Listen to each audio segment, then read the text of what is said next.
Eh, la verdad, veo hartas caras conocidas, eh, algunas caras nuevas, lo cual siempre es muy bueno.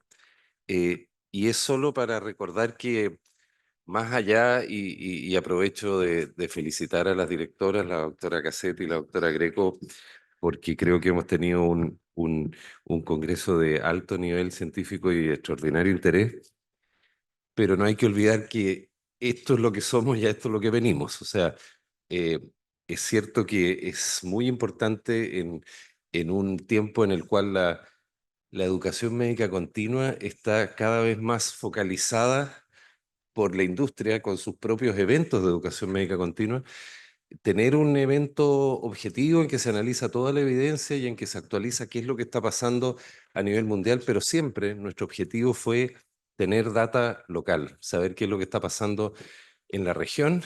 Y en ese sentido, les quiero decir que hay buenas noticias, que eso es lo que vamos a ver ahora.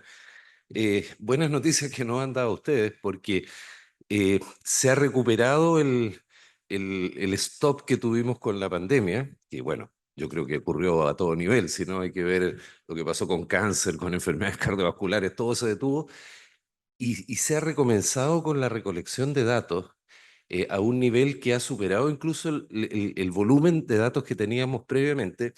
Y me atrevo a decir que también la calidad de los datos, y por supuesto, como ustedes saben, algo que me acuerdo que discutimos muchas veces, que la plataforma, la planilla Excel, ahora todos datos que están entrados en la plataforma.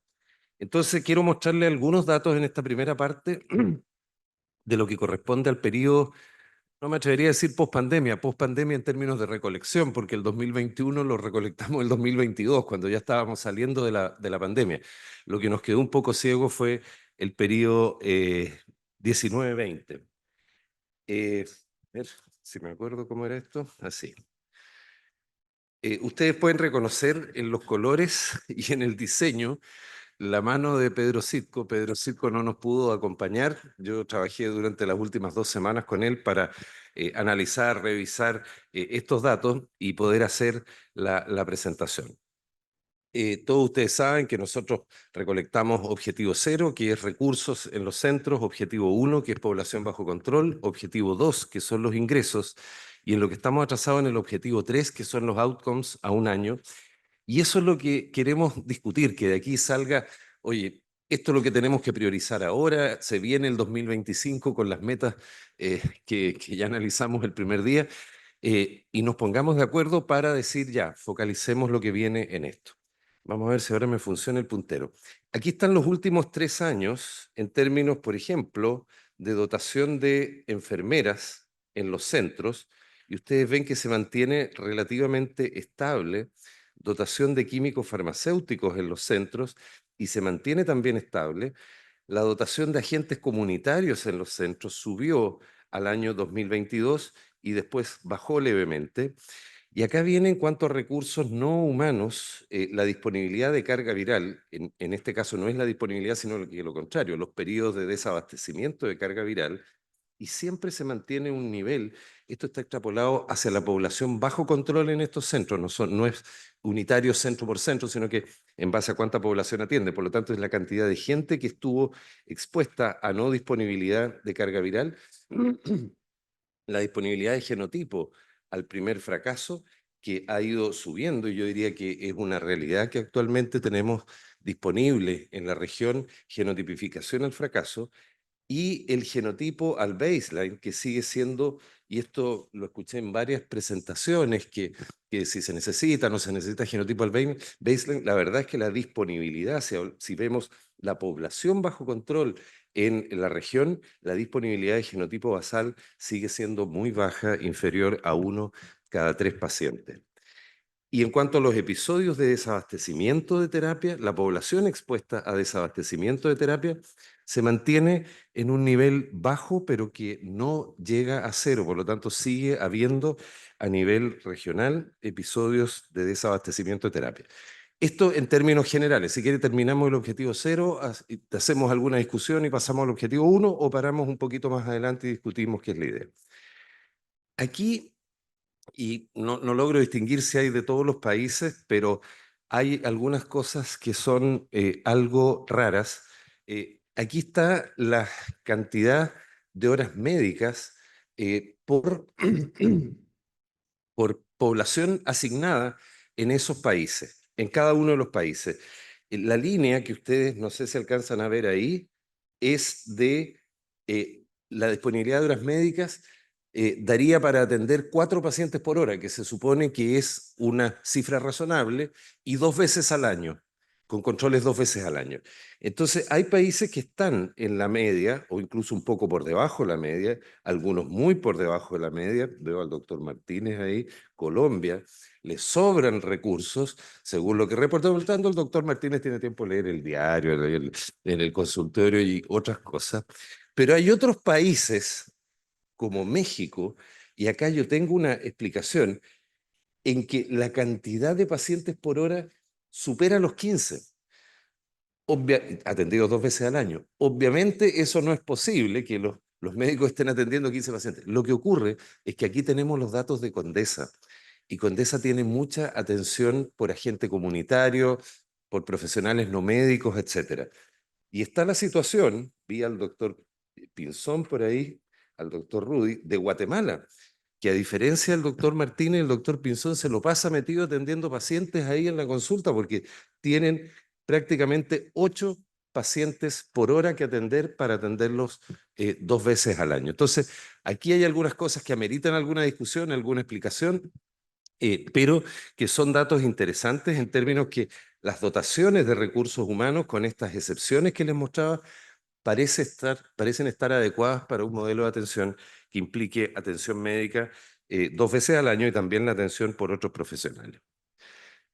¿Quieren parar un poco? Veamos la población bajo control, el objetivo 1. Esta es la mejor noticia.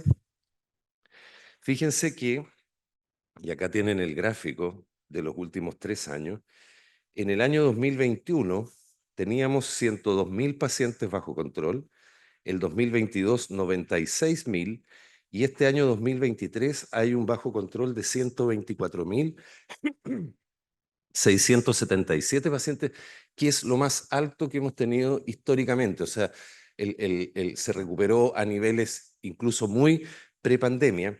Y el número de centros, estamos un poco más bajo, pero obviamente son centros más grandes. De 66 había bajado a 53 y subió a 59. Por lo tanto, es una abundancia de información tremenda. Estamos hablando de 125.000 pacientes en una región en que, bueno, sin contar Brasil, que no forma parte nuestra, y algunos otros países que no están, pero la población de pacientes con VIH bajo control debe ser del orden de los 600 o 700.000. Entonces es una muestra muy, muy representativa. Y si vemos lo que ha estado pasando por país, eh, Argentina, no, esto parece que ya no, ahí está, sí. Argentina tiene esta secuencia: 19.000, 16.000, 19.000, o sea, Argentina se mantiene parejita. Un gran aplauso para Bolivia, que no habíamos logrado que entrara significativamente en el taller. Tenía 90 bajo control el 21, no reportó el 2022, y ahora llegó a 3.085 pacientes, que es un gran logro, muy importante. Así que felicitaciones, doctora Valencia, y todos los amigos de Bolivia aquí presentes. Chile, parejito como Argentina, 14.000, 13.000, 18.000. Colombia también parejo, 25.000, 30.000, 27.000. Costa Rica tuvo una caída el 2022, 3.200, y volvió a 3.700. República Dominicana está caída, estábamos muy bien con República Dominicana, cerca de 4.000, y ahora nos hemos caído. Es el único que está un poco más bajo que los años previos. Ecuador también está un poco más bajo, pero tiene 1.425 pacientes. Había llegado a tener 4 centros y 5.000 pacientes bajo control el año 22. Vemos Guatemala muy parejo, 8.400, 7.900, 8.000 prácticamente. México, 20.000, 20.000 y 27.000, con 3 centros. Así que México es muy importante, está dentro de los 4 países que más pacientes aportan. Perú está también un poco caído, 3.900, 620, recuperó a 1.100. Uruguay se mantiene muy estable en 400, 500 pacientes. Y finalmente otros dos países que, al igual que Bolivia, se llevaron todos los aplausos en este periodo. Venezuela, que subió de 700 a 1.300 y a 6.800 de población bajo control el 2023. Y Panamá, doctora Gutiérrez, muchas gracias a todo el equipo de Panamá, que apareció el año 2022 con 6.000 pacientes bajo control. O sea, realmente tenemos muchos datos, tenemos mucha población y tenemos que aprovechar esta riqueza de información para obtener de estos datos información científica, que es lo que necesitamos, lo hemos venido discutiendo. Hay tantas cosas que no nos cuadran, tantas cosas que no sabemos y que tenemos que investigar. ¿Cómo está esta población bajo control en términos de sexo al nacimiento, como se dice ahora? Femenina, población femenina cis. Ustedes ven, aquí está el análisis crudo y el análisis ponderado que hace Pedro. Vamos al ponderado, está prácticamente todo en base al ponderado y se mantiene entre un cuarto y un quinto de la población bajo control de sexo femenino, con variabilidad entre países. Sabemos que Dominicana es más generalizada la epidemia, Guatemala también tiene más distribución de mujeres, Argentina, y aquí están los 3 años, se ve bastante parejo. En cambio, Chile, aquí hay algo raro, yo creo que puede ser la salida de la de la Fundación Arrearán, que aporta mucha población masculina, pero hay disimilitud entre la población femenina bajo control. Colombia está también muy parejo y México tradicionalmente con poca población femenina. O sea, de esta heterogeneidad sale esta distribución de mujeres que les estaba mostrando. Este es en el bajo control, no en los ingresos. Y esto es lo más preocupante, el bajo control por edad. Fíjense la población menor de 30 años, que como se ha dicho tanto, es donde está más focalizada la transmisión, y en el bajo control, esta población había llegado a representar un 23% y en el último año representa menos de un 20%. Este es en el bajo control.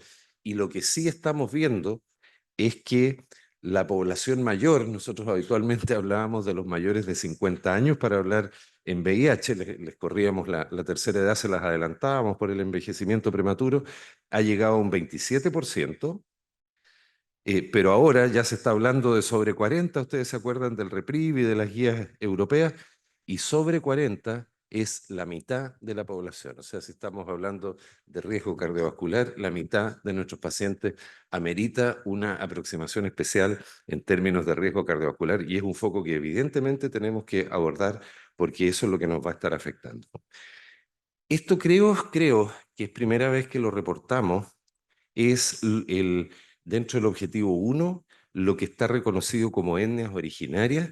Esta tabla es solo para señalarle que obviamente nadie está obligado a llenar todas las tablas, todas las entradas, pero para etnias se llenó en un número muy importante, no los 125.000 del bajo control, pero en casi 100.000. O sea, realmente la información sobre etnia es de un volumen de pacientes muy importante, y acá sí que exigimos una explicación porque eh, más o menos, ¿no es cierto? Toda Latinoamérica es una mezcla de población originaria con población española, conquista, después algunas otras migraciones, pero hay resultados muy diversos. Por ejemplo, Argentina tiene muy poca etnia originaria. Chile aparece también en los 3 años más parejo que Argentina, pero con solo un 5%. Colombia un 16%. En Costa Rica son todos españoles, no aparece ninguna etnia originaria. Dominicana son todos originarios, aparece prácticamente un 90%. Lo mismo que, ¿dónde está? No, Ecuador le ha ido bajando, también se ha ido hispanizando, tenía una etnia originaria, este dato está muy raro. Aquí tenían un 40% de etnia originaria, bajó a un 20% y ahora está en un 0%. O sea, se acabaron los pueblos originarios en Ecuador. Guatemala, en cambio, a diferencia de Costa Rica, que son todos hispánicos, Guatemala tiene solo población originaria, prácticamente llega, no sé si estoy bien en el número, pero es algo así como un 80%, un poco más de un 80%. México también tiene una caída importante de la etnia originaria y Perú en el último año queda también con 0% de etnia originaria. O sea, aquí los datos están raros, sin ninguna duda, y eso va a haber que revisarlo. Es importante, yo sé que aquí tenemos algunos miembros del taller, como la doctora Chaín, que está muy preocupado de este tema de las etnias originarias, pero obviamente que para seguir avanzando en esto tendríamos que hacer un estudio más focalizado. Y acá viene algo que también nos interesa mucho, que es qué porcentaje de la población bajo control son migrantes, inmigrantes en este caso, y los N, nuevamente les insisto, son bastante grandes, 90, 87 mil y 107 mil. Y esta es la situación. Y acá los datos están más dispersos en términos de país a país, pero son más parejos por año dentro del país y de los centros. Argentina está con un poco menos de un 10%, Bolivia tiene un 7%, Chile está parejo alrededor de un 15% del bajo control inmigrante, y acá nuevamente Colombia, que pese a su proximidad su vecindad con Venezuela, que es la gran fuente de emigración, lo sabemos, y sin embargo prácticamente pareciera ser que en Colombia no se quedan, porque hay solo un 4% de la población bajo control que es migrante.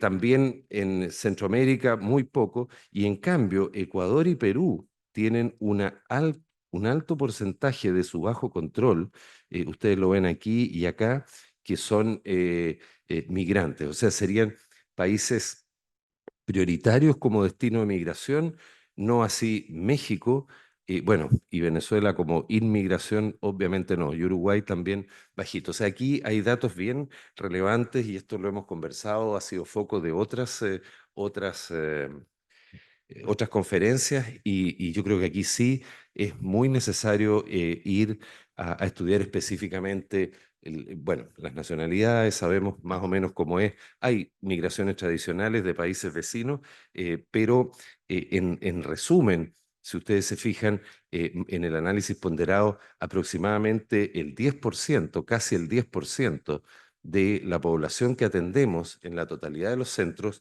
corresponde a migrantes. Y pasando al objetivo 2, el de los ingresos, que es el que más hemos publicado y de donde hemos obtenido información más relevante, diría yo, también las noticias son buenas. Vean la cantidad de centros participantes, muy parecido a lo que es para el objetivo 1, y la cantidad de ingresos por año. Estamos prácticamente en 10.000 ingresos anuales que están registrados en la base de datos, incluso superamos el último año los 10.000 ingresos, y lo relevante es que tenemos esta información para todos los países, cosa que antes no nos había ocurrido. O sea, podemos caracterizar qué está pasando con la población nueva, que nos interesa mucho porque el bajo control es una mezcla de lo que viene en algunos casos de hace más de 20 años, ¿no es cierto?, y los que están ingresando el año anterior. Y esta es la distribución por sexo. Veíamos que entre el 22 y el 24% de la población bajo control son mujeres, pero si vamos a los ingresos, eso baja del 20% y en el ponderado para los años 21, 22 y 23 tenemos 19,9, 17,3 y 18,8, o sea, bastante parejo, y esto nos da casi una mujer por cada 5 hombres, menos, por cada 5 hombres, una de 6. Eh, y acá tienen para los ingresos la distribución por país. México sigue siendo muy concentrado masculino, muy baja la población de mujeres. No sé si ahí habrá un sesgo con la Condesa, pero por lo que yo he sabido, la Condesa atiende ambos sexos, no es un centro para atención de alguna población masculina con cierta preferencia sexual. Eh, Argentina siempre ha tenido más mujeres que otros países, llega a un 28%, pero si nos vamos a Chile, 14%, Colombia 17%, Costa Rica 13%, Ecuador 13%, Guatemala 18%, México ya lo mencionamos, Perú, aquí algo interesante, mucha población femenina, muy parecido a Argentina. Eh, Uruguay se aleja un poco de Argentina en esto, pero también en el último año muestra más o menos lo mismo que están mostrando los otros países. Venezuela también se sitúa más o menos en ese 17% en los ingresos, y Panamá un poquito más alto, y tenemos datos, como les decía, solo para el 2022. Por lo tanto, yo creo que si uno suma la gráfica anterior de bajo control con esta de los ingresos, es evidente que está focalizándose más en hombres la epidemia, porque hay más mujeres en el bajo control que la proporción de mujeres en los ingresos. Y por edad se confirma lo que se veía en la pirámide poblacional, podríamos decir, del bajo control, una caída muy importante en los pacientes jóvenes que nos están ingresando, que pasaron de un 42% el 2021. Antes de la pandemia esto era más de un 45%, llegaba casi a un 45% y fracción. Bajó el 21 a 41%, se mantuvo el 22 y el 23 cayó a un 37% y fracción. Es una caída de casi 10 puntos en el porcentaje de hombres bajo 30, perdón, de población en general bajo 30 años dentro de los que ingresan. Y ahí se plantea lo que hemos venido conversando. O sea, si sabemos que la epidemia se está hiperconcentrando en jóvenes y hemos visto muchos reportes de eso, y nos están entrando menos jóvenes a control, algo está pasando, no los estamos diagnosticando, no los estamos vinculando. Y obviamente eso significa al final carga viral comunitaria. Y obviamente si estamos ingresando menos jóvenes, los otros grupos etarios han aumentado un poco su representación dentro de lo que son los ingresos a control, con una leve tendencia al alza y repartida en los grupos 30 a 39, 40 a 49 y 50 a 59.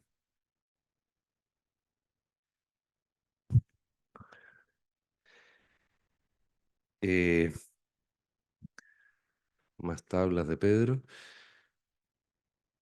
Aquí vienen los ingresos por CD4 y nuevamente les insisto, un número muy importante de ingresos. Estamos hablando de 8.800, 8.400, 9.400, un poquito menor que en el anterior porque no todos los centros llenaron esta planilla, pero les insisto nuevamente, todos los países representados, y este es el resultado de los CD4. Eh, Está en las fracciones de menos de 50, 50 a 99, 100 a 199, como habíamos pedido en algunos encuentros previos del taller. Y si ustedes se fijan, en el grupo de, digamos, agonizantes o moribundos, ¿no es cierto? Menos de 50 a 50 a 99, que es el peor fracaso, diría yo, de la salud pública. O sea, que los pacientes nos estén llegando con menos de 100 CD4 es un riesgo vital inminente, y no se ve en estos últimos 3 años, ya post pandemia, una disminución importante en el porcentaje de pacientes que ingresa con estos CD4 tan bajos, y tampoco se ve en el grupo de 100 a 199. Por lo tanto, el porcentaje de pacientes que ingresa con menos de 200 CD4 en etapa de SIDA inmunológico o de enfermedad avanzada por VIH, como se dice ahora, no ha mejorado en estos últimos 3 meses, y la presentación con enfermedad avanzada sigue siendo un problema relevante en Latinoamérica. Eh, la presentación tardía, que incluye este grupo de los 200 a 350, esa ha mejorado un poco. Vean que el grupo de 200 a 350 sí bajó en estos últimos 3 años. Y obviamente si bajó ese, subió un poco el de 350 a 500 y el de más de 500. O sea, tuvimos una leve mejoría en presentación tardía, pero no tenemos mejoría en presentación con enfermedad avanzada. Los que llegan con menos de 200 se mantienen parejos en estos últimos 3 años. Y esto yo creo que también amerita un estudio más focalizado, un análisis país por país y, por cierto, la generación de una investigación y de una publicación. Porque aquí ya estamos con datos post pandemia y tenemos los datos prepandemia en términos de que esto, como les digo, no mejora. Y acá tenemos por país, esto es la presentación con enfermedad avanzada por país, menos de 200 CD4, y Argentina, que es uno de los que está mejor y bastante parejo, pero yo no sé si, ¿qué dice Isabel? Si tener un 25, 24,8, 25% de presentación con menos de 200 es estar muy bien. Yo creo que no es estar muy bien. Si se compara con el resto de la región, claro, uno dice estoy un poco mejor. Sí, sí. No, algo doméstico. Lo estamos viendo en la práctica. Estamos viendo cada vez más gente que se diagnostica con CD4 bajo y el 2024 creo que va a ser peor todavía. Bueno, los datos 2024 ya están upcoming, ¿no es cierto? Y la verdad, a mí lo que me preocupa es la tendencia. Y si vamos a otros países, Bolivia no tenemos el año 22, pero ayúdenme aquí, mi vista, pero esto es más de un 30%, es un 37% de menos de 200 CD4. ¿Dónde está Bolivia? No. Allá atrás está la doctora Valencia, parece que es, ¿o no? No la veo, doctora. ¿Podemos llevar un micrófono atrás? A lo mejor, Manuel, que nos apoye la gente de la organización con los micrófonos. Buenos Doctora, días, doctor. ahora que Sí, la sí, veo, sí, sí. la felicito directamente por el ingreso de Bolivia y cuéntenos cómo es esto. Bueno, en realidad, sí, sí, sí. Gracias, doctor. En realidad, Bolivia no es que no aparecimos circunstancialmente por diferentes razones en el tema de reportar los datos, pero queremos comentarles que sí hemos tenido un gran avance por el tema de que habíamos implementado la política Test and Treat y a nosotros sí podemos decir que nos fue bien porque hemos reducido el algoritmo de la prueba rápida y con 2 pruebas dábamos ya el diagnóstico e iniciábamos el tratamiento. Entonces yo creo que esto nos está permitiendo tener vamos a decir, un mejor reporte y vamos a regularizar, por supuesto, con el taller latinoamericano para brindarles. Además, estamos con una política de desconcentración. Yo le voy a invitar al jefe de programa de Santa Cruz, que él prácticamente Santa Cruz está concentrando más del 70% de la epidemia en Bolivia. Entonces, que nos comente un poquito acerca de cómo está yendo. Gracias, buen día. Alfredo Padilla de Bolivia. Yo soy el responsable del programa en el departamento de Santa Cruz, que casi tiene el 50% de los positivos en el país de Bolivia. En Santa Cruz hemos tenido una nueva política. Hace más o menos ya 5 años hemos desconcentrado la atención. Tenemos un total de 17,000 más o menos pacientes registrados históricos y tenemos con terapia algo de 7,000 y un poco más. Pero en Bolivia solamente atendíamos en un centro que se llama CDBIR, que no dependía ni del gobierno ni del municipio. Entonces, ese único centro que atendía era incapaz de dar respuesta a lo que se vino con el tiempo. Entonces, actualmente nosotros hemos desconcentrado la atención a 67 centros de salud de primer nivel en el municipio de Santa Cruz. Entonces, tenemos el 100% de los centros de salud de primer nivel con personal capacitado para atención a los PBBs. Por lo tanto, el CDBIR ha disminuido su atención un 50% y estamos trabajando en transversalizar la oferta de la prueba de VIH porque entendemos, como lo decíamos ayer, que si bien en la población de mujeres embarazadas y de vulnerables se hace diagnósticos precoces porque todo el tiempo se los está testeando, pero en la población general hacíamos el diagnóstico cuando estaban con síntomas iniciales que hemos perdido 3 o 5 años. Entonces, este año estamos promoviendo que el diagnóstico sea, como decían perfectamente el día de ayer, el que llegue a un centro de salud, por lo que llegue, se haga la prueba. Pero estamos tratando de dar sostenibilidad a los insumos porque no teníamos mucha sostenibilidad. Entonces yo creo que vamos a ir mejorando con el tiempo. Eso parece verse acá, porque el año 2021 era sobre el 40 y baja al 37. Entonces va a ser muy interesante los datos del 2024, a ver si en Bolivia se va acercando a una tasa un poco más cercana a lo que se ve en los otros países. Chile tampoco está bien, tuvo una baja aquí del 2021 que puede haber estado muy impactada por la pandemia, pero está bastante por sobre Argentina, muy parecido a Bolivia, por lo demás, 34%, menos de 200, uno de cada tres. Colombia lo hace solo un poco mejor y se mantiene parejo en un 30,8%. Costa Rica también un poco mejor, pero sin una tendencia a mejorar en el tiempo, en un 25%. Dominicana teníamos una cifra bastante alta, el 21, y baja a 22, el 23, pero son poquitos pacientes. Y acá vamos a pedirle al doctor Jesús y al doctor Juan que nos den una explicación de qué está pasando en Ecuador, porque el año 2021 tenía alrededor de un 25% y el año 2023 supera incluso la cifra histórica más alta de Bolivia y llega a un 47%. O sea, prácticamente uno de cada dos pacientes que ingresa a cuidados en Ecuador ingresa con CD4 bajo 200. Le damos la palabra si quiere hablar. Sí, buenos días.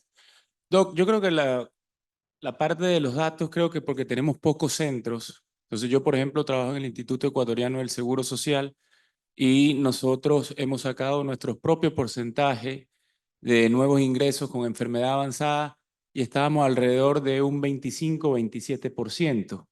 Pero Jesús, que es otro de los centros que reporta, trabaja para el Ministerio de Salud y ellos sí tienen un número mayor. Creo que testear más centros definitivamente va a hacer que ese no sea el valor real de ingresos con CD4 menos de 200. Sí, son 3 centros, ahí lo estaba revisando.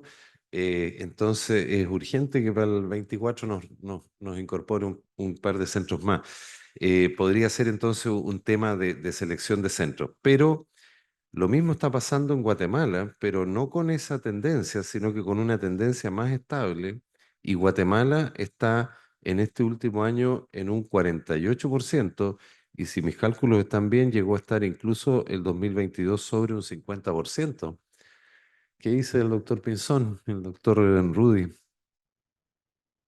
Eh, Buenos días a todos. Pues realmente pues el centro que aporta datos para el taller es del Seguro Social de Guatemala y que únicamente tiene influencia del 20% de la población, el resto son unidades de atención integral. Pues está representado también el Hospital Roosevelt, que es el centro que atiende la mayor cantidad de pacientes. Sí, este ha sido un problema que hemos identificado de la presentación muy tardía en relación al estatus inmunológico de los pacientes. Precisamente ahora tenemos convenios con USAID, con Intrahealth, con PEPFAR, que nos están apoyando a mejorar tamizajes más temprano, porque es un problema que hemos visto que refleja que de alguna forma tenemos que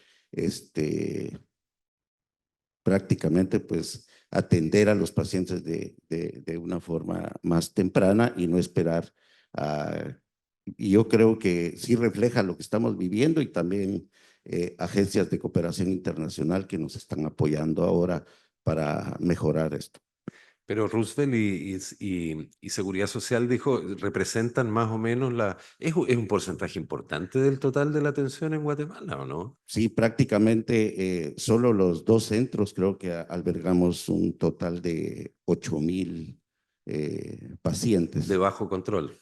Exactamente. Y entonces, pues el otro centro es un centro en el interior del país que es Zacapa, que realmente pues tiene un porcentaje menor, pero Pero sí estamos con el objetivo de mejorar precisamente digamos, esta captura de pacientes ya un poco más tardía. O sea, a diferencia de Ecuador, aquí no es un tema de incorporar más centros, porque no hay muchos más centros que incorporar en Guatemala. Bueno, está el Hospital San Juan de Dios, que también es el segundo que tiene mayor cantidad, y después unidades de atención integral en todo el país, pero la cantidad de pacientes es menor. Muchas gracias, doctor Rudy. Eh, bueno, México, no sé a quién tenemos de México, si el doctor Montalvo, el doctor Mosqueda. México muestra quizás el país que muestra la mejor tendencia en estos 3 años y partió del orden del 30% o un poco más del 30%, no, bastante más del 30%, cerca del 40%, bajó el 2022 y el 2023 llega a un nivel de 27,8%. No sé si hay alguien de México, pero me hace sentido, porque yo sé que hay campañas muy agresivas de testeo, de vinculación. Nosotros tenemos acá la Clínica Condesa. Atrás parece que está el doctor Mosqueda. Alcanzo a verlo. Así que felicitaciones, doctor Mosqueda. Usted es el jefe del programa y mire los resultados que está teniendo. Sí, nomás llegué y cambiaron, ¿no?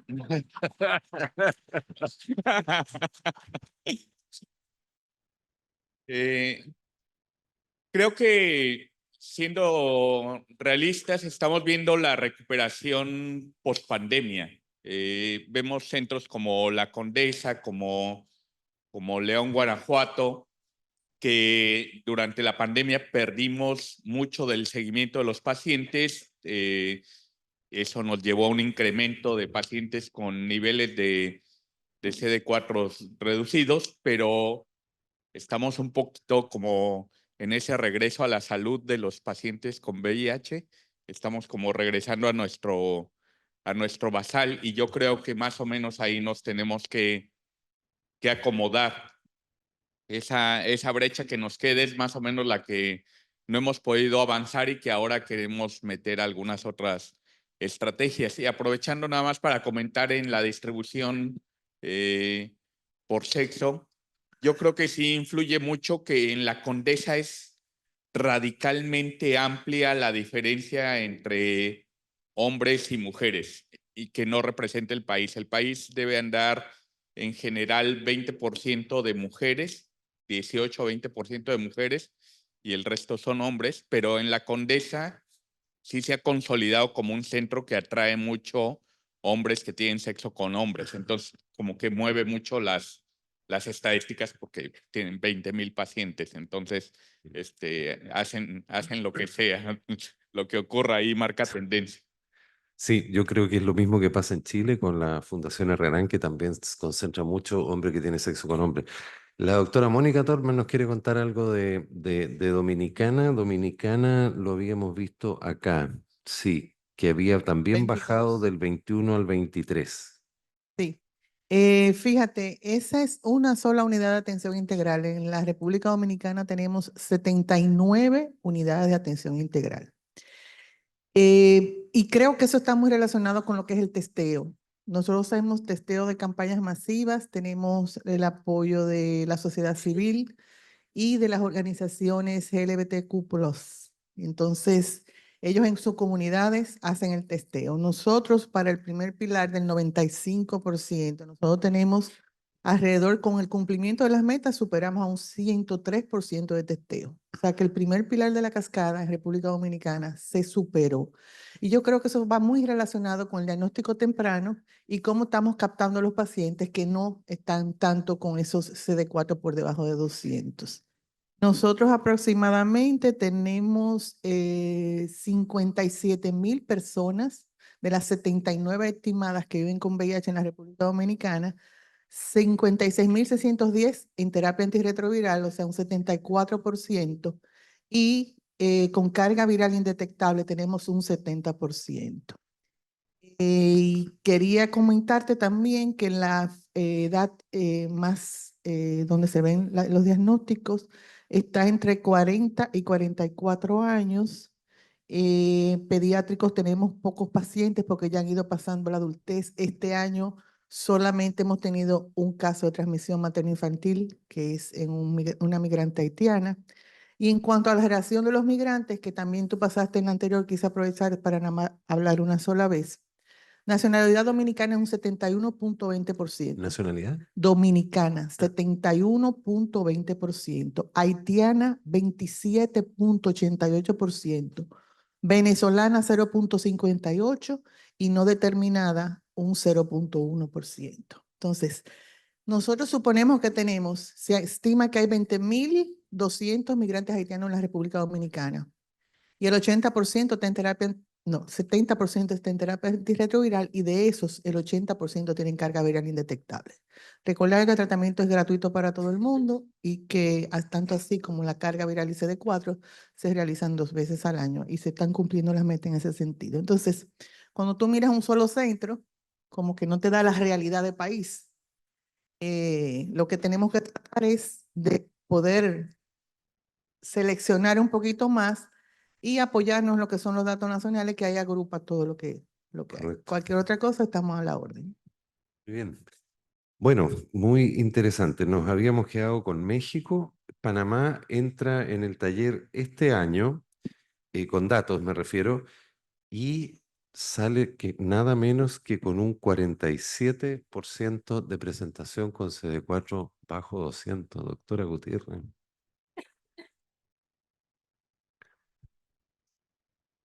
Buenos días. Yo quería hacer algunos comentarios con respecto a esto y lo de la población indígena. A mí me gustaría tomar el crédito por este centro, pero no es mi centro. Y es un centro grande, pero supongo que es el Santo Tomás que está ubicado debe ser el Santo Tomás que está ubicado en la capital. Tiene una población diferente. Yo tengo datos para el 2022, datos globales, en donde las regiones en donde más se está viendo el aumento. Yo lo tengo aquí en una presentación que hice hace poco.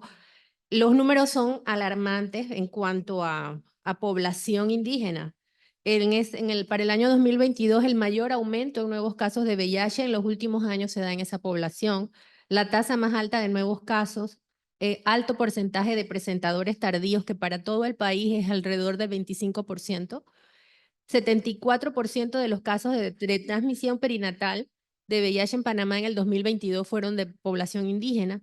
Altos índices de abandono de tratamiento y pérdida de seguimiento, y para ese grupo la tercera causa de muerte es el SIDA. Entonces, acá vi que había muy poquito indígena en estos centros, pero es por su ubicación. En el país también hay mucho, no sé decir exactamente cuántas clínicas hay, de esas que están mencionadas ahí son de las más grandes, pero también tenemos pues en las áreas que están, por ejemplo, donde yo trabajo, que vemos mucha población indígena sin estar en el área de la comarca indígena. Son varias comarcas, la más afectada es la comarca Nove Buglé, y ellos representan como el foco de expansión en este momento, de los últimos años. Aparte pues de las poblaciones clave que siempre tienen un índice una incidencia mucho mayor que el resto del país, el problema más grave es ahorita mismo en la población indígena, especialmente en esa comarca. Y hay problemas socioeconómicos difíciles de abordar. Muchas veces estos pacientes llegan en una etapa muy tardía, con ya varias infecciones oportunistas, los altos tasas de transmisión perinatal, es porque muchas de esas mujeres ni siquiera se controlan el embarazo, no hay chance de hacerle una prueba de VIH, nos damos cuenta cuando ya vienen a parir, o nos damos cuenta cuando ya el niño tiene 2 meses y está con un SIDA florido. Entonces, se queda por fuera de eso, pero es porque las clínicas son muy diferentes dependiendo de dónde se ubiquen. Pero en nuestro país, pues el problema dentro del área indígena es muy grave. Y hay un sobregistro allí porque, por ejemplo, estamos viendo casos que dicen reportados de la comarca Nove Buglé, pero los indígenas están por todas partes. Pero como los datos no se desagregan, no siempre se dice, estos son indígenas, este es latino, o como sea que los quieran dividir, nosotros vamos a tener muchos más casos si sacamos, porque hay Nove Buglé trabajando en diferentes partes del país. O sea que esa es una realidad que sí debería ser abordada y es algo que yo siento que es un obstáculo muy grande para el control del VIH en Panamá. La doctora Chaín es nuestra máxima experta en pueblos originarios y VIH, no sé si está. No la veo. Ah, coméntenos algo, doctora, por favor. O sea, ¿qué te voy a comentar? Hice mi comentario el primer día. En realidad, creo que son poblaciones las que no alcanzamos. Eso es lo que yo creo. Que primero no tenemos diagnóstico, no tenemos prevalencia, no tenemos incidencia. Y como está estructurado hoy día, el panorama en Chile está bastante complejo, probablemente porque hay un tema que no sé si el resto sabe, pero es confrontacional. O sea, hay un tema confrontacional en Chile respecto al pueblo originario, entonces hay realmente una pugna, son zonas que están inseguras, entonces la Pero sí es gente... un hecho, yo lo vi reportado, lo que dice la doctora Gutiérrez, que en la población, en la etnia originaria, digamos, la presentación tardía es un problema mucho más relevante que en el resto de la población del país. Nosotros lo hemos venido presentando eso en congreso y en una publicación, incluso se comparó pueblo originario en la región de la Araucanía, que es donde se concentra el mayor porcentaje de pueblo originario, que es donde los mataron menos, ¿ya? Y Santiago, los que se dicen pueblo originario y se mueren más los de la Araucanía y llegan más tardío. O sea, es un grupo vulnerable del que desconocemos todo. A lo mejor tienen las tasas que tienen, pero lo que sí sabemos es que se mueren más y se mueren antes, un año antes. O sea, está claro entonces que si queremos seguir investigando en presentación tardía, tenemos que incluir esa variable, que es la de pertenencia a pueblos originarios, que es uno de los factores, no digo que el único, hay factores de edad, a lo mejor también factores, eso lo sabemos, factores Pero de además sexo. nosotros tenemos un problema de comunicación. Primero porque partió el discurso que este era un problema de los Winca, que somos nosotros, no de ellos. Tal como el ANTA, por ejemplo, que es un problema de los Winca, no de ellos. Entonces es luchar y educar respecto a esas miradas.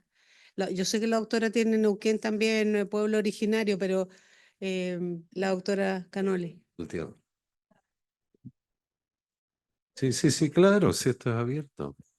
Nos llamó mucho la atención que AHF, con el doctor Miguel Pedrola a la cabeza, lleva adelante desde hace varios años reuniones, y yo decía qué raro que no pasen por el Comité de Bioética. Neuquén es muy terrible en ese aspecto, y no fue necesario. ¿Por qué? Porque directamente habla con los loncos, directamente está, digamos, hablando con la gente que maneja los pueblos originarios, y tienen datos. Yo no los he podido ver, pero deben estar disponibles, o sea, no me he ocupado, pero él trabaja, y lo digo como un comentario porque él está en AHF para Latinoamérica y Caribe. Es tremendamente accesible y de repente se podría abordar y tener datos, porque ellos tienen una forma de comunicarse que no tenemos nosotros con los pueblos originarios. Así que es interesante, lo quería comentar porque a mí me llamó la atención. Para aclararle a los amigos que no son chilenos ni argentinos, para los pueblos originarios la frontera no existe, porque el sur de Chile era un solo territorio y las mismas etnias originarias transitaban de un lado a otro. Por lo tanto, cuando la doctora Calani habla de Neuquén, es exactamente lo mismo en términos de etnia que está hablando la doctora Chaín de Temuco. Y eso es así, y esa comunicación existía y sigue existiendo hasta la actualidad. Bueno, eh, estábamos con Panamá. Después tenemos... ¿Mm? Ah, perdón, no la veo. Buenos días, yo soy la doctora Lilibet Canales, médico general del Hospital Santo Tomás. Pertenezco al equipo que está recolectando la información del taller latinoamericano. Nosotros somos bastante nuevos, por eso tenemos pocos datos presentados actualmente. Empezamos el año pasado. Esperemos, ya me voy con la idea de presionar a mi equipo, de tener actualizados los datos previos. Como ustedes ven, solamente tenemos el 2023, son 2 centros los que están recolectando la información, siendo el Hospital Santo Tomás uno de los centros más grandes. Nosotros actualmente tenemos 6,000 pacientes en terapia antirretroviral, y el otro centro, que también es parte del Ministerio de Salud, es el Hospital Nicolás Solano. Lastimosamente, como menciona la doctora María Eugenia, los pueblos indígenas son la población más vulnerable, por eso probablemente tengamos los datos con 47.4%, un CD4 por debajo de 200, y Panamá es un país de tránsito. Tenemos muchos migrantes también que pasan y se quedan recibiendo la terapia antirretroviral en nuestro país. También estamos con otras estrategias buscando la manera de vincular a los pacientes para que reciban el tratamiento lo más pronto posible. Tenemos la estrategia RAPID desde el 2018, en donde el paciente inicia el tratamiento en menos de 7 días. También tenemos la notificación asistida de contactos, en donde se vinculan aquellos pacientes que son contactos de los diagnosticados, entre otras estrategias, ¿no? Entonces, esperemos que Panamá más adelante pueda presentar mejores datos y mejor información. Gracias. Muchas gracias, doctora. No sé si alguien más. Bueno, pasemos a Perú, futura sede de la API. Aquí estábamos. No sé si está el doctor Cuellar, la doctora González, el doctor Alexis, por ahí deben estar. Uy, ¿qué estoy haciendo? No, no es eso. Uf, fui para atrás. Perdonen, este ha sido mi tortura, este puntero. Aquí. Entonces, Perú, acá lo tenemos, está muy heterogéneo. Yo no sé si es un tema de que ha cambiado los centros participantes, pero vean cómo bajó del 21 al 22 y cómo se dispara a un 54,4% el 2023. Por lo tanto, pareciera ser que la presentación con enfermedad avanzada en Perú es cosa seria, y sí, efectivamente se agregó un segundo centro en el año, son pocos pacientes, y se agregó un segundo centro en el año 2023 que podría estar alterando los resultados. No sé qué nos dicen de este punto. Buenos días a todos los presentes. Con respecto a mi hospital, nosotros somos zona de frontera, el Hospital Regional Jamo Dos Tumbes. Lamentablemente, a veces nosotros no tenemos los reactivos para el CD4 y carga viral en todo el año. Entonces, justamente en el 2023, nosotros hemos priorizado a los países que tenían pacientes que tenían infecciones oportunistas. Y como le había comentado ayer, con los centros descentralizados, antes el Hospital Regional de Tumbes era el único centro que daba tratamiento antirretroviral, pero actualmente se ha descentralizado a 4 centros TAR, que es Corrales, Zarumilla, Pampa Grande y Zorritos. Entonces ya tenemos 4 centros TAR. Y todos los pacientes complicados que van yendo mal o que tienen alguna infección oportunistas nos lo refieren al hospital para nosotros tratarlos, ¿no? Y es por eso que nosotros priorizamos, cuando hay pocos reactivos, priorizamos a los pacientes que no van yendo bien. Por eso capaz es que Sí. tenemos con un CD4. O sea, están diagnosticando en un nicho en que se sabe que se va a encontrar enfermedad. Debido a la falta de reactivos, ¿no? Correcto. Bueno, sí, doctor Bonifacio parece ser, ¿no? Sí.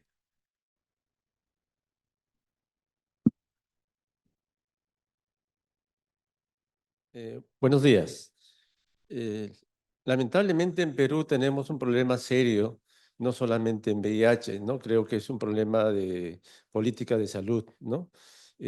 Tenemos un gobierno que la verdad no tiene, digamos, claras las cosas en lo que es en salud. Ahora, en relación a lo que es el VIH y que estamos diagnosticando tardíamente a los pacientes, el tema es ese, ¿no? Que no se tiene estrategias de prevención y peor aún de testeo, ¿no? El problema de desabastecimiento que tenemos no solamente de tratamiento, sino también de pruebas para hacer despistaje de VIH. No tenemos pruebas de ELISA, temporadas largas de meses. Yo trabajo en un hospital de la región Callao, ¿no? Que aproximadamente tengo 2.500 pacientes en el centro, pero tenemos épocas en que no tenemos pruebas rápidas, no tenemos pruebas de ELISA, y no podemos hacer el testeo ni siquiera en la gente que viene con algunos indicadores de estar infectados por VIH. Peor aún, no se hace testeo en la población de riesgo. Entonces, yo creo que ese es un tema importante que está limitando. Estamos tratando de coordinar con los encargados de la estrategia sanitaria para tener ese tipo de políticas. Y no es cuestión de dinero, porque realmente ahorita Perú en condiciones económicas está relativamente bien, pero es cuestiones de gestión y otros problemas que tampoco están contribuyendo a mejorar este tema, ¿no? Entonces, el otro punto también, otro factor que solamente son 2 centros que estamos acá notificando los casos, y probablemente la necesidad de incorporar otros centros es un objetivo para los próximos años, ¿no? Gracias. Correcto, yo creo que es claro que Ecuador y Perú requieren más centros, México por razones distintas, por el impacto que tiene la Condesa.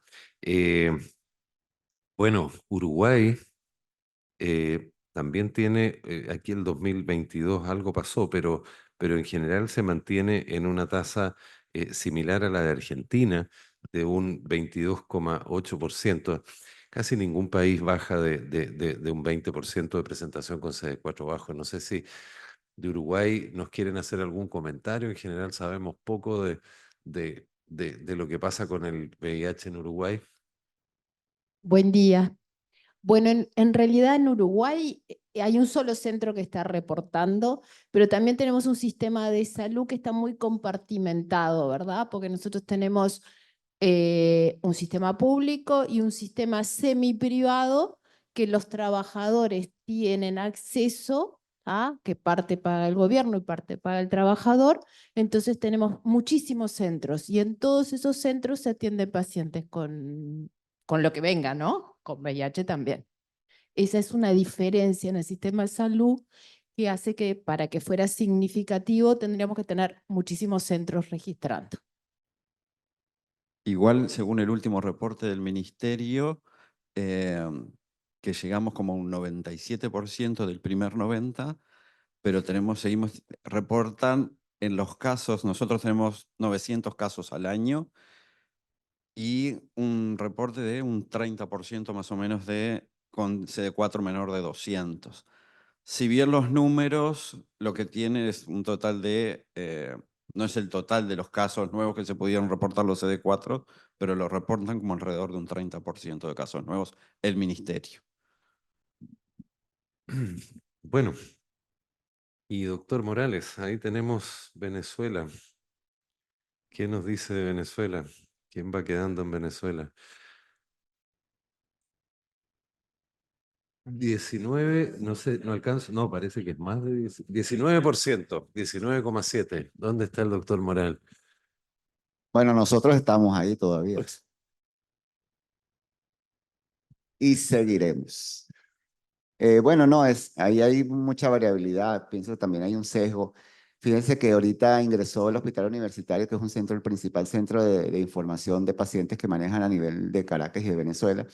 Y posiblemente ahí tenemos una información más fidedigna de la representatividad a nivel nacional. Por supuesto, somos 3 centros, a veces 4. Ese aumento del 2022 solamente fue 2 centros y son centros del interior. Posiblemente recuerden que también en el contexto de Venezuela hay una crisis de CD4, no tenemos CD4 y a veces los pocos pacientes que llegan en la etapa terminal es los que a veces se pueden hacer y son los que tenemos a veces como reporte, ¿no? Realmente no es una información muy fidedigna porque si somos sinceros, en Venezuela no hay CD4, solamente se hace en privado y podría ser un 10% de la población que se lo pudiera hacer, se lo puede ir a costear. Sí, a ver, vamos, porque vale $100, por ejemplo, el examen. Entonces, al tener un poco más representatividad y pulir un poco más el dato, posiblemente evitamos un sesgo y posiblemente vamos a tener un poco más de centros en el futuro que podamos seguir reportando y que podamos seguir dando el dato para el taller. Bueno, yo creo que está claro que si queremos publicar algo respecto de CD4, esto va a requerir para la parte de la discusión que haya una comunicación con los centros que están reportando para poder poner precisamente todas estas consideraciones en la discusión. Bueno, Carlos, perdón, sí. una cosa que estuve justo con otra cosa cuando hablaron de Argentina, pero revisé mientras tanto el boletín y los datos coinciden exactamente con el boletín del programa de Argentina, así que, Sí. y nuestros Bueno, números. Argentina tiene muchos centros, entonces no es raro. Bueno, como se dijo acá, tanto de Perú como de Venezuela, que no siempre está disponible el CD4, que por lo demás lo habíamos visto al principio, también se tabuló y en un número importante de pacientes, diría yo, la etapa clínica. Aquí tienen los números, son 6.000, 4.000, 7.000. Y en cuanto a CDC, hablemos, si quieren, solo del A, pero es preocupante, y bueno, las consideraciones ya fueron hechas, que solo el 41,5% de los pacientes ingresa asintomático. Y el 60%, bueno, lo que quieran, etapa B, C. Entonces, veamos cómo está esa situación por países. Y ahí nuevamente, y aquí algo pasa con Uruguay, yo creo que aquí hay un problema con los datos, porque no puedo creer que el 99,9% hayan ingresado en etapa C. Aquí está graficada la etapa C y eso da en Uruguay. El puntero no me marca. Yo creo que aquí claramente estos datos hay que revisarlos. Pero destaca, a ver, ¿quién dijo que tenía problemas con los CD4? ¿Venezuela? Ya, sin embargo, etapa C es solo el 11%, ahí lo ven ustedes. ¿Quién más dijo? Perú, la doctora de Perú. ¿Eh? En Tumbes, sí. Y en Perú es un 36% que llegan en etapa C. Entonces los que destacan son Guatemala, que tiene sobre un 40% o 50%, y Uruguay. No sé si quieren opinar algo. Guatemala podemos revisar en cuanto a CD4, porque tenemos casi un 50% de etapa C, y en CD4 tenía también un 50%, o sea, coincide el dato, pero Uruguay tenía un 22% de menos de 200 y aparece con un 99% de etapa C, o sea, claramente ahí hubo un error en el llenado del dato, y eso va a haber que revisarlo. Bueno, sigamos adelante si les parece. Esta ya es la última parte. No se preocupen por el reloj, si es todo una sola sesión, a lo mejor me están bloqueando aquí el pointer porque estamos pasados. Ahí está. La terapia. También tenemos bastante N, si ustedes se fijan, de los ingresos, terapia de inicio, 7.000, 6.000, 7.000. Y aquí puse los dos análisis. Para todo lo que veníamos viendo y para todo lo que vamos a ver es el análisis ponderado, que se pondera para la población de los países que están participando.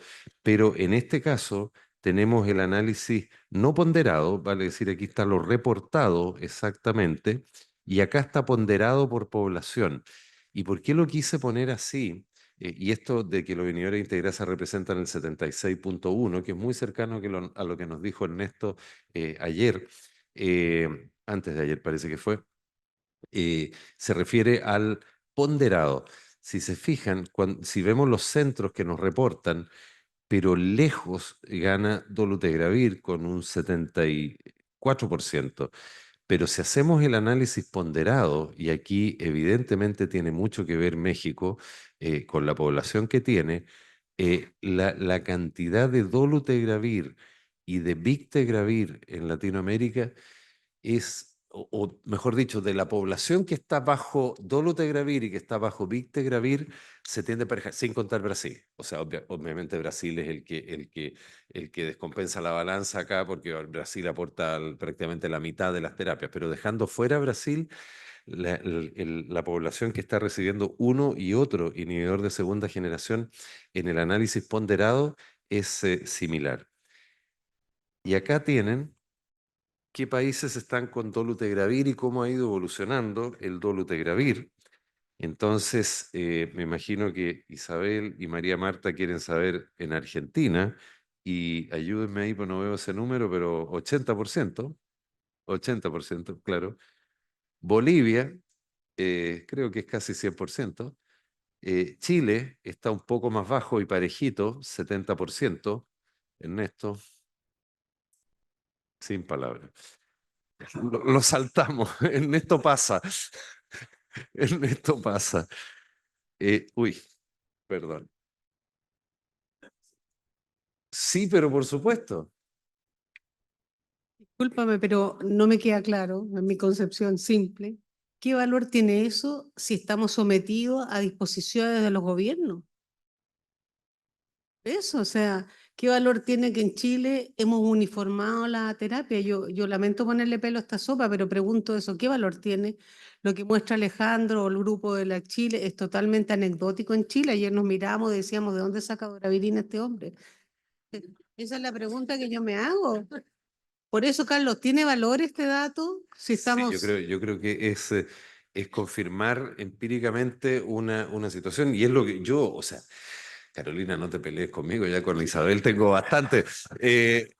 Entonces, yo comparto plenamente y lo dije, una de las grandes brechas que tenemos es que se perdió la individualización de la terapia. No tengo ninguna duda de eso, pero tenemos que tener los datos para, no sé, presentarlos y sobre esa base hacer abogacía. Yo creo que sí tiene valor. Yo vuelvo a decir lo mismo que dije el año pasado en Santiago. ¿Por qué no hay alguna autoridad de estos organismos internacionales? ¿Dónde está el referente del OPS que es argentino? ¿Por qué no escuchan y miran estos datos? O Son sea, más de 100.000. han estado y no escuchan.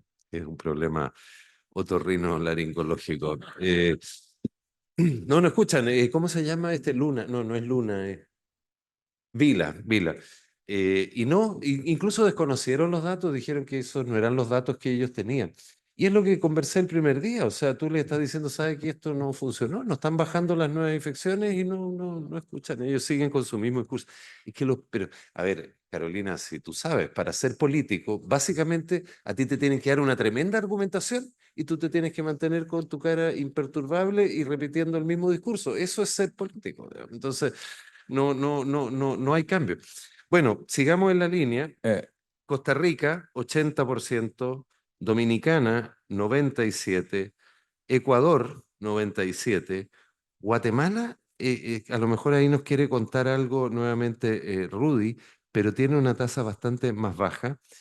México, obviamente, nada de dolutegravir prácticamente.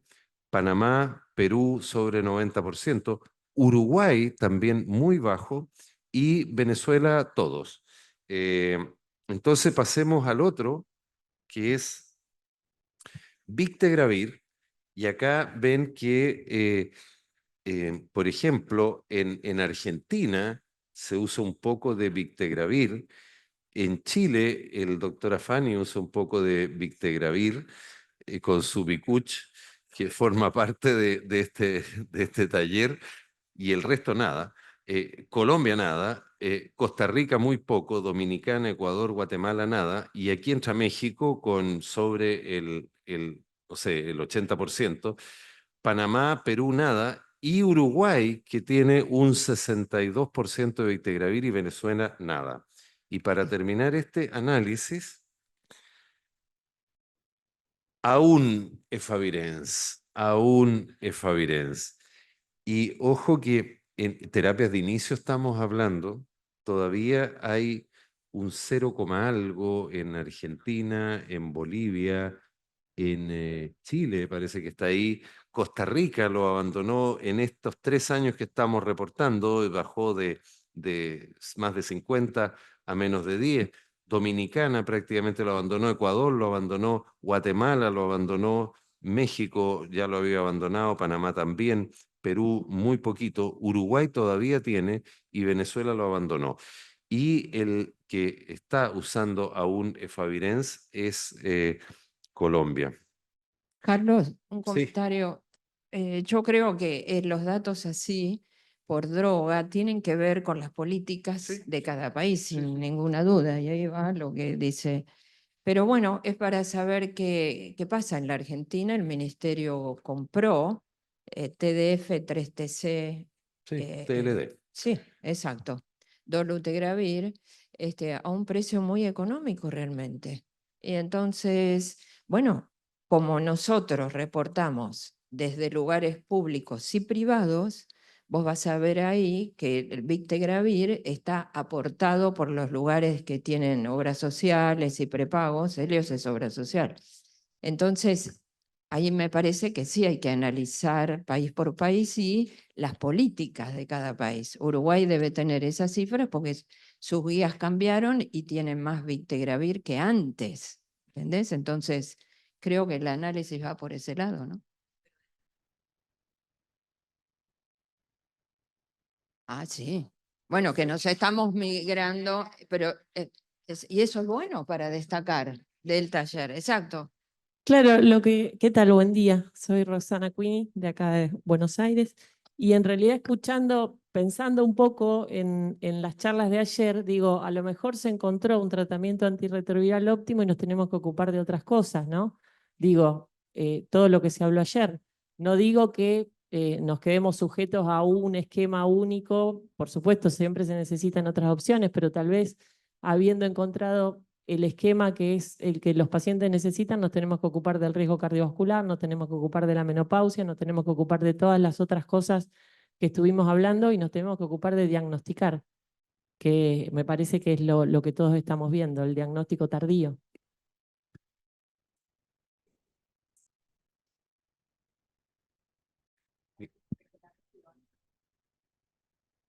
De la cantidad de pacientes, gracias, que tenemos con INSTI de segunda generación y la cantidad de pacientes con carga viral detectable, porque ahí va a haber un gran riesgo que tiene que ver con esto que estamos utilizando los medicamentos de los que disponemos, que son excelentes, pero que no tenemos una provisión estable. Entonces, ¿qué va a pasar con la resistencia en la región, no? Ah, no, la chica.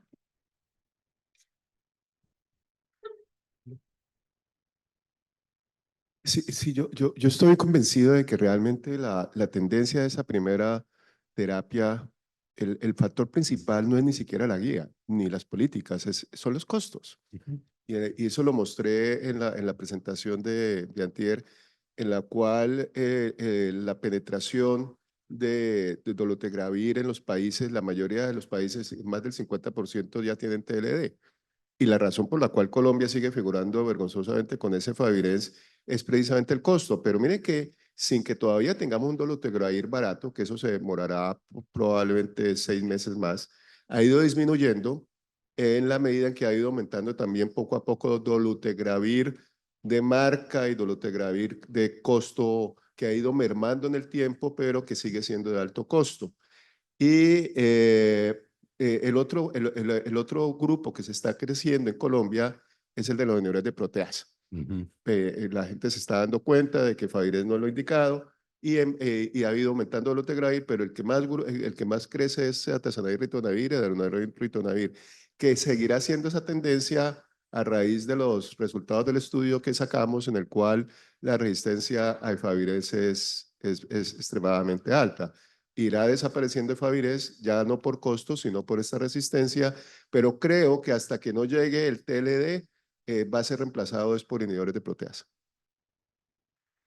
Bien, y con esto terminamos. Estos son los backbone. Obviamente, tenofovir disoproxil es el que manda. La presencia de TAF está muy dada por los países que usan la coformulación con Victegravir. Todavía alguien dejó sidobudina por ahí y abacavir ha ido desapareciendo. Y la verdad es que también por las mismas razones que decía Ernesto, yo creo que los 2DR no han sido o no han pasado a formar parte del armamentario terapéutico y por lo tanto no han entrado. Los 2DR actualmente son una de las combinaciones preferidas, diría yo, y sin embargo no tienen penetración en la región. Bueno. Comencemos la discusión y las propuestas, les propongo.